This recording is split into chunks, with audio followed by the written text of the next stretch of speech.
KU baseball team kicks off a 3-game homestand against Baylor this weekend. Game 1 of that series is tonight at 6 o'clock. Our own Travis Calvin is live at Hoagland Ballpark with a preview. Travis?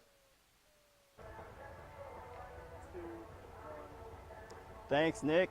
It's a great opportunity for the Jayhawks to get some wins this weekend against the Baylor Bears team that has struggled mightily away from home. They're only 1-8 on the road. However, Baylor has won 13 of 18 series all time against the Jayhawks.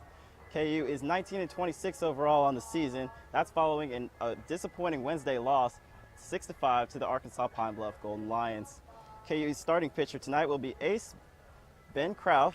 Ben Krauth is the reigning Big 12 newcomer of the week. He has a 6-3 overall record this season with a 3.73 ERA.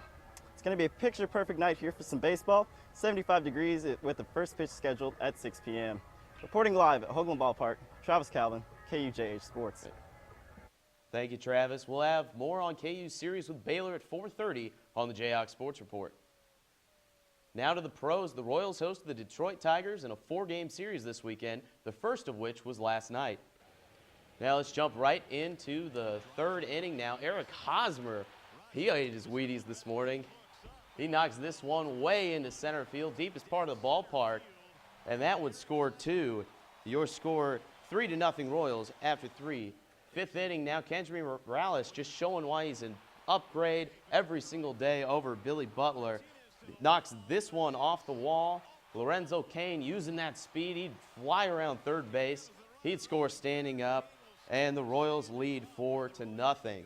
Now, same inning, and Salvador Perez breaks out the 7-iron, knocks this one to the wall, scooping that off the ground. He would score Morales 5-0 Royals after 5 innings. Salvi really having a great start to the year. Meanwhile, Danny Duffy was on the mound. Long shot from Ian Kinsler, but Gerard Dyson is able to track it down. What a catch. That's what speed do. He saves his pitcher there. Duffy went 7+ 1 earned run, and the Royals would go on to win by a final score of 8-1. Now, these two teams will face off again tonight. First pitch is slated for 7:10, and you can see all the action live on Fox Sports Kansas City. Sticking with baseball, but the high school ranks now, many players are beginning to pitch earlier and more often in their careers. KUJH's Taylor Kaufman shows us how the additional work could be putting them at risk. It's all fun and games until I felt it pop when I was swinging a bat. someone gets hurt. It was bad news to see him go down. I felt a little bit of pain. I rehabbed, got back. Parker tore his UCL. So they read this tendon. 6 months of rehab, that didn't work, so I had to get Tommy John surgery. He was out for the season. It's kind of heartbreaking. It really hurts us because he would have been our #1 arm. Surgery is becoming more common for young pitchers. A lot of times these kids are just throwing too much when they're 9, 10, 11, 12 years old. They're starting younger, focusing on one sport, I only pitch. That's the only thing I do. So I don't bat at all. I just pitch. and playing a lot. Kids are throwing year-round, which is the studies show you need to have 3 to 4 months off depending on how old you are. I'd say most of them are probably throwing, at least March through November. What can they do? The easiest way for kids to prevent pitching injuries is for them, a parent or a coach, to keep a pitch count. And limit the breaking balls. Kids, they get so jacked up and they just want to go out there and go full speed, Luckily, the injuries aren't usually career-ending. All young athletes, I expect them to go back to sport. So for Parker, I'll be back just at the start of the season. I'm glad he gets to come back for his senior year.